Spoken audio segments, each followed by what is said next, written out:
Nicola Madden-Greig, President of the Caribbean Hotel and Tourism Association. Nicola, congratulations on another amazing CTM 42. Thank Here you. in Jamaica. It's fantastic. Yes. Great to be in my hometown. Absolutely. I've been in the seat now for 3 years. So we did Puerto Rico, Barbados, and now we're in Jamaica. So good to be back and good to be having it here in Jamaica. It's been a great event so far. We had a fantastic opening yesterday, but of course we kicked off with Travel Forum.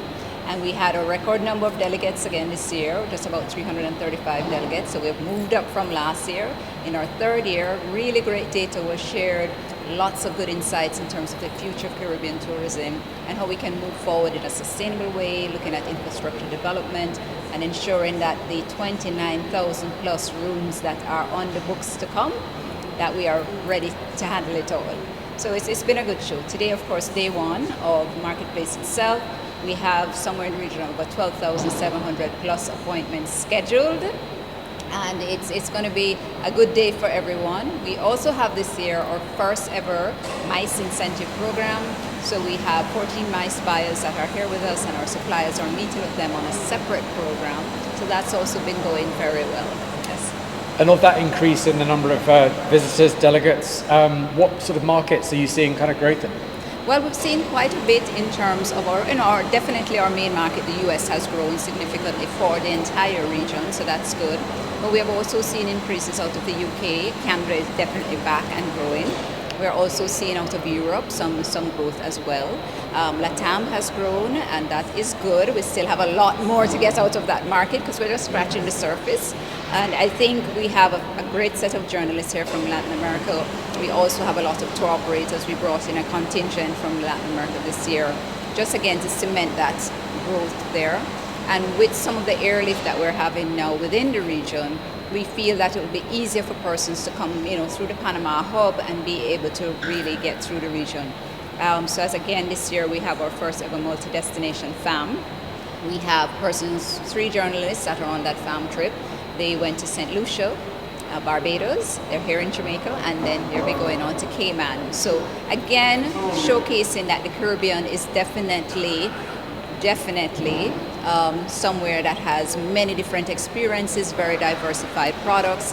And so, when you come to the Caribbean, it's not just about visiting one place, but really exploring the length and breadth and depth of everything that the Caribbean has to offer. And of course, connectivity is key to that. Key. And we're seeing a lot more connectivity. We now have direct lift between Jamaica and Dom Rep. We have direct lift between Barbados and Jamaica. Of course, we're seeing more lift that is coming into the market. Inter-Caribbean is doing a lot, Caribbean Airlines and Arajet. So we're definitely seeing that growth. So they're taking on the challenge and answering the call, and we're very excited for that. And of course, you recognized some incredible individuals yesterday in your awards. Yes, we did. Patricia Alfonso Das, our former president, was our Hotelier of the Year. We're very proud of her. Patricia has been doing stellar efforts. And of course, we also recognize our destinations with the Destination Resilience Award, which was St. Lucia and the Bahamas.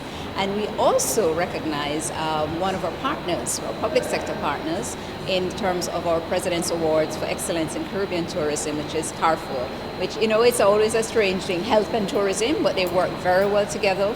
We worked together very closely during the pandemic, and really it's about the safety and security of the region and ensuring that we're on top of everything. So we're very excited to have been able to award them that.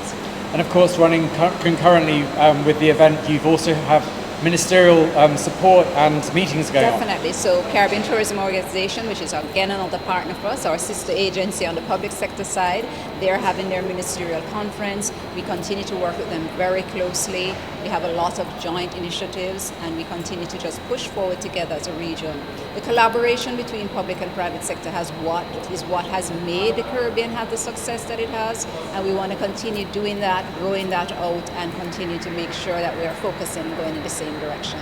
And you've just led me to my last question, which is really coming to the end of a 3-year, 10-year, incredible kind of momentum you've built, incredible change you've made. Tell me really, as you look forward, some final thoughts on that. Well, I think we're just at the stepping stone for even more greatness. As we know, the WTCC has a forecast for the Caribbean to double our GDP by 2032 and add an additional 1.34 million jobs. We want to do that, but we want to do that in a sustainable way. We want to ensure that it doesn't impact communities in a negative way. We want to bring more of our Caribbean nationals into the tourism network, ensure that they are also owners of capital and grow our entrepreneurial class so that they can build up generational wealth. Of course, at the same time, we have to pay attention to the climate issues, working with our partners, both multilaterals and regional partners. So I think we have set a really good base. We have done some first, and we're moving in the right direction, and we'll continue to push. And as immediate past president, I know the work doesn't stop, and I'm sure I will still be present, helping to steer us, because I will be on the board, and so we will continue to grow CHD in the right direction. And lastly, of course, you've also introduced a new brand. Yes. So we are seeing that. We're seeing quite a few new brands, and we have one here coming into. We have the Caribbean Travel Forum, we have the MICE Awards, and of course we're trying to see what else we can bring into the marketplace. Nicola, thank you for your time today, and congrats on an amazing event. Yes, thank you. I should actually say more on the brand. Let's do it. Yeah. Let's do it again. Yeah, I'll just lead you in with the question. And of course, you have a new brand. Yes, so we have changed the look and feel of CHD. There was a recognition that we've kind of had that same look for the past how many years, maybe 15 or more. And we are coming to an era where we just want to be fresh. We want to showcase the dynamic nature of the Caribbean, the fact that we are moving in a different direction. So the colors have changed, the energy has changed, and I think that's going to really set the tone for us to springboard into the future.